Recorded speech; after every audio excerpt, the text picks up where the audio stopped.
महावीर के चरण कोटि कोटि वंदन। तप के तपोवन, उपासना के उपवन, चारित्र्य के चंपक वन ऐसे परम पूज्य गुरुदेव एवं बिगड़िया के चरण शत शत वंदन। उपस्थित सज्जनों, माताएं, बहनों, पूर्व दिनों से आप श्रवण भगवान महावीर की दिव्य देशना सुन रहे हैं।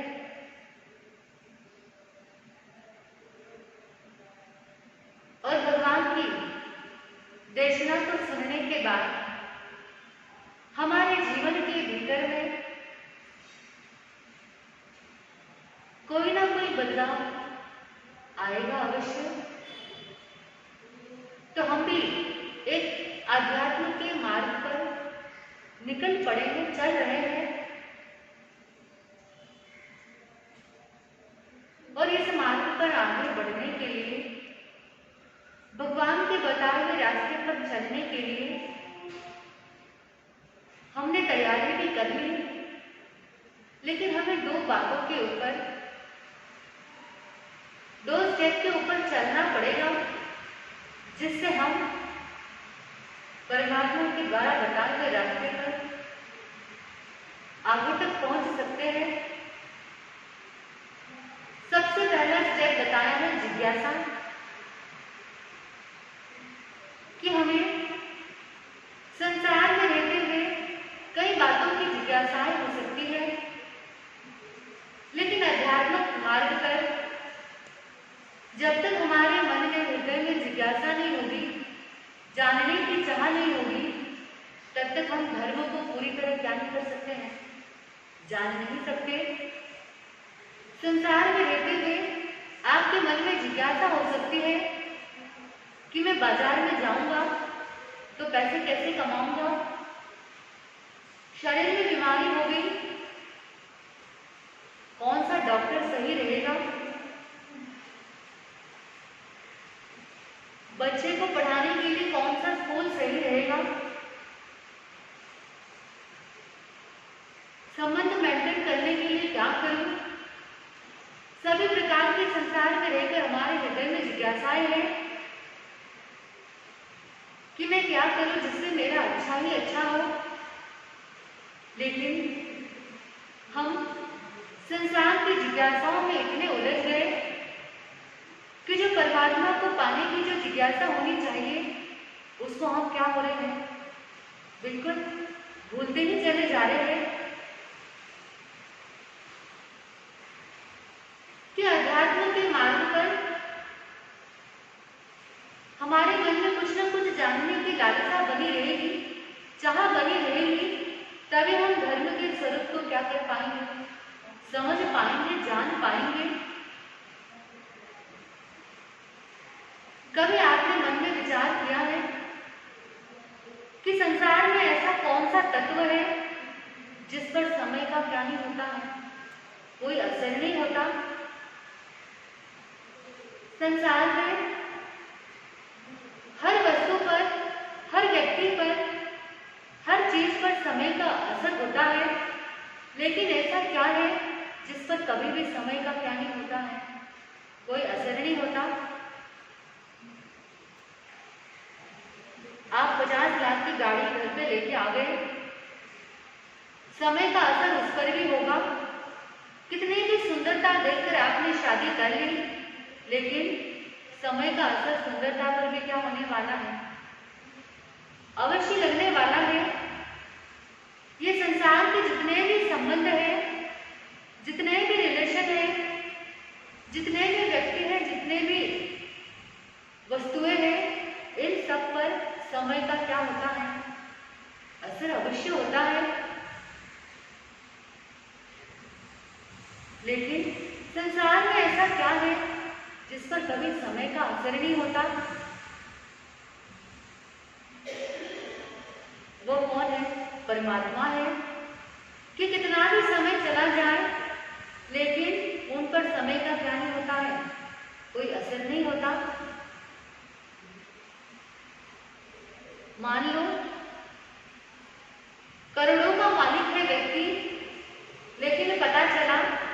उस शरीर में भयंकर बीमारी हो गई तो अब संपत्ति भी क्या नहीं कर पाएगी, उसे बचा नहीं पाएगी। रिश्तेदार सगे संबंधी भी उसको क्या नहीं कर पाएंगे, बचा नहीं पाएंगे। तो ज्ञानी जन फरमाते हैं कि हम संसार में रहते हुए मन में चिंतन करें कि संसार में ऐसा क्या है जिस पर समय का असर नहीं होता, तो वह है परमात्मा। कि जब हम इस बात को जान जाएंगे तभी हम अध्यात्म के मार्ग को पहचान पाएंगे। कभी सोचा है आपने कि संसार में लाखों व्यक्ति संसार का त्याग करके संत बन गए, परमात्मा के मार्ग पर अग्रसर हो गए, क्या उनके मन में बात रही होगी? आप देख लो, ऐसे समय के अंदर जहां 1 रुपए के लिए भी तू मैं हो जाती है, मारा मारी हो जाती है, और ऐसे वक्त में लाखों करोड़ रुपए का त्याग करके क्या बन रहे हैं? संत बन रहे हैं, महात्मन बन रहे हैं, भगवान के मार्ग पर आगे चल रहे हैं। तो इस संसार में रहते हुए हमें चिंतन करना है कि ऐसा क्या है जो संसार में नहीं है, जो भगवान के बताए हुए मार्ग पर है, भगवान के सिद्धांतों पर है।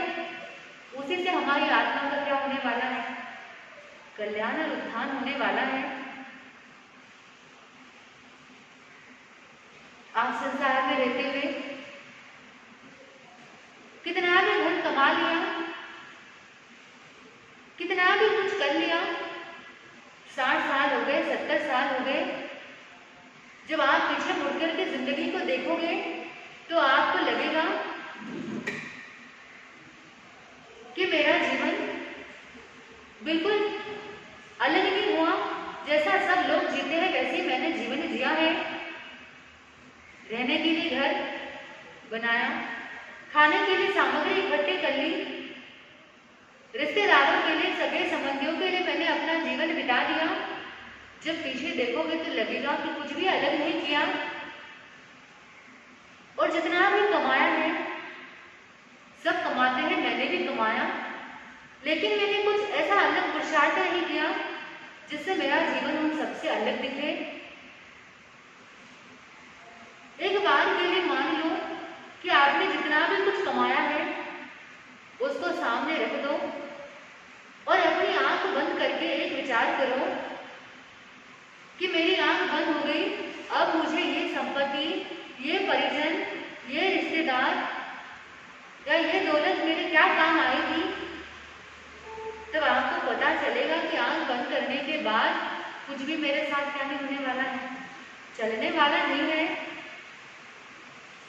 आंख बंद करने की बात तो दूर की बात है, खुली आंख से भी ये संपत्ति हमारा क्या नहीं देती है, साथ नहीं देती। तो ज्ञानी जन फरमाते हैं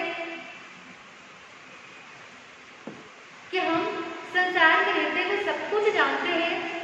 कितनी बार सुना आपने कि संसार में हम खाली हाथ आए हैं और खाली हाथ ही क्या होने वाले हैं, जाने वाले हैं। कितने ही बार सुन लिया, लेकिन हमें लगता है कि और लोग खाली हाथ आए और खाली हाथ जाएंगे, लेकिन मैं यहाँ से सब कुछ क्या करने वाला हूँ, लेकर के जाने वाला हूँ। ऐसी तैयारी हम करते हैं, लेकिन ज्ञानी जन फरमाते हैं कि हे मानव, यही सत्य है कि संसार के अंदर हम कुछ लेकर के नहीं आए, कुछ लेकर के नहीं जाएंगे। इसलिए संसार में उलझकर कभी भी परमात्मा को क्या मत करना, भूलना मत। अब एक बात देख लो, व्यक्ति सुबह से लेकर शाम तक 24 घंटे हैं, उन घंटों में अपने शरीर को ज्यादा याद करता है कि आत्मा को याद करता है? शरीर ज्यादा याद रहता है। परमात्मा तो कभी कभी याद आते हैं। कहा है कि परमात्मा कब याद आते हैं? जब व्यक्ति के जीवन में कुछ दुख आ जाए, आ जाए तो व्यक्ति परमात्मा को याद करता है, और जब सब कुछ अच्छा ही अच्छा होता है, सुख ही सुख मिलता है, तो व्यक्ति भगवान को भी क्या हो जाता है, भूल जाता है। अब देख लो, सुबह से शाम तक हमने शरीर को कितनी बार याद कर लिया कि शरीर को सुबह नींद में से उठते ही चाय चाहिए, चाय समय पर नहीं मिलेगी तो सर में दर्द शुरू हो जाएगा, समय पर नाश्ता चाहिए, समय पर भोजन चाहिए, सब कुछ समय पर चाहिए। शरीर को दिन भर याद कर लिया कि कौन से मौसम में क्या कपड़े पहनने हैं, क्या खाना है, कहाँ पर जाने से मेरा शरीर का स्वास्थ्य अच्छा रहेगा, कहाँ जाने से मेरे शरीर में रोग हो जाएगा। शरीर को बचाने के कई यत्न कर लिए, दिन रात शरीर को याद कर लिया। शरीर में याद रहता है हमें, और अगर शरीर में बीमारी हो जाए, डॉक्टर के 100 चक्कर लगाते हैं कि डॉक्टर साहब मेरे को बीमारी से क्या कर लो, बचा लो, जितना पैसा चाहिए मैं देने के लिए तैयार हूँ, लेकिन मेरे शरीर को क्या कर दो, निरोगी बना दो। शरीर को हमने हमेशा याद रखा है। अगर कोई व्यक्ति बाहर गांव जाता है तो लोग उसको कहते हैं कि भाई तेरे शरीर का ख्याल रखना, लेकिन कभी आपने सुना है कि किसी ने कहा हो कि भाई तेरी आत्मा का ख्याल रखना? शरीर का तो हमने ख्याल रख लिया, जैसा शरीर को चाहिए बिल्कुल वैसा ही कर रहे हैं।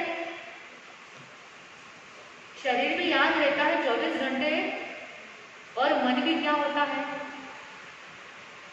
याद रहता है हमेशा 24 ही घंटे याद रहता है कि मेरे मन को क्या अच्छा लगता है, क्या बुरा लगता है, मेरा मन किस व्यक्ति के साथ जमता है, किसके साथ नहीं जमता। कई लोग कहते हैं कि महाराज जी मेरा उस व्यक्ति के साथ मेरा मन का तालमेल नहीं बैठता, मेरी उस व्यक्ति के साथ जमती नहीं है। वह व्यक्ति आपके लिए कितना भी अच्छा होगा, लेकिन मेरा उस व्यक्ति के साथ क्या नहीं होता है, बिल्कुल जमता नहीं, मेरा मन का जमता नहीं उसके साथ। तो इस मन को जो अच्छा लगता है व्यक्ति, इस मन को जिसके साथ बात करने से आनंद मिलता है, जो जो मन को करने से अच्छा लगता है वो करते हैं, जो जो शरीर को अच्छा लगता है वो करते हैं। लेकिन कभी विचार किया है कि मैं वो भी करूं जिससे मेरी आत्मा को आनंद मिले? मैं क्या करूं जिससे मेरी आत्मा को खुशी मिले, आनंद मिले? और ऐसा क्या करूं जिससे मैं परमात्मा को क्या कर सकूं, प्राप्त कर सकूं? धर्म के मार्ग पर जिज्ञासा रखना, परमात्मा पर विश्वास रखना, ये धर्म के मार्ग पर चलने के क्या है, मार्ग है। कि महाराज साहब अगर मेरे पास पैसा नहीं रहेगा तो मैं क्या करूंगा, दर दर की ठोकरें खाऊंगा। अगर मेरे पास रिश्तेदार नहीं रहेंगे, सगे संबंधी नहीं रहेंगे, मित्र नहीं रहेंगे, तो मैं मार्ग भटक जाऊंगा। और कि मेरे पास अगर अच्छे लोग नहीं होंगे तो मैं बुरे लोगों के बीच में क्या हो जाऊंगा, फंस जाऊंगा। अगर मेरे पास पद नहीं रहेगा तो मेरा कोई सम्मान नहीं करेगा। लेकिन कभी आपने सोचा है कि यदि मैं परमात्मा के प्रति श्रद्धा नहीं रखूंगा, परमात्मा के मार्ग पर नहीं चलूंगा, तो मेरा जीवन क्या हो जाएगा, व्यर्थ हो जाएगा। तो परमात्मा के द्वारा बताए हुए रास्ते पर चलना है। हम संसार की यात्रा पर तो बहुत निकले हैं, रिश्तेदारों के कहने से बहुत चले हैं, मित्र के कहने से चले हैं, सगे संबंधियों ने जो जो कहा वो किया है, लेकिन कभी परमात्मा ने जो कहा है वो भी करने का क्या करेंगे, प्रयास जरूर करेंगे। धर्म ध्यान करेंगे, तब जब करेंगे जिससे हमारी आत्मा क्या हो सके, परमात्मा बन सके। और कहा है कि जिस घर में धर्म होता है जिस घर में परमात्मा को याद किया जाता है वह घर बड़ा ही क्या होता है, भाग्यशाली होता है, पुण्यशाली होता है।